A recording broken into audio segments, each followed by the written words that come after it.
So friend, আমি এটা না এখন মানে মিস করে দিচ্ছি সিঁদুরটা। কারণ হচ্ছে কি, যেহেতু আমার বিয়ের 1 বছর এখনও হয়নি, আর 1 বছর পুরো মানে বিয়ের সিঁদুরটা 1 বছর পুরো পরতে হয়, ওটা মিলিয়ে মিলিয়ে মানে মিশিয়ে পরতে হয় সিঁদুরটা।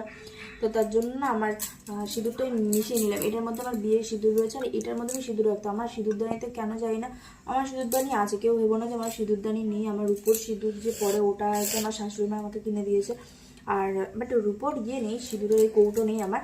কিন্তু আমার ওই ছোটো জিনিসটা বেশ পছন্দ না, আর এটা না আমার খুব পছন্দের।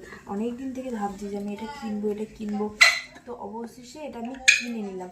এটা আমার মানে খুবই শখের। তুমি দেখো কতটা, তোমরা একবার দেখো, কমেন্ট করে আর জানাবে আমাকে যে সত্যি জিনিসটা কি সুন্দর লেগেছে তোমাদের। দেখো কি সুন্দর, এবং বলছিলে যে লক্ষ্মীর পাশে থাকে। আমি বললাম হ্যাঁ, এটা তো ঠিক কথা। তো দেখো দারুণ লাগছে, আমার তো হেভি লেগেছে। তোমরা সত্যি সত্যি কমেন্ট করে জানাবে যে সত্যি কীরকম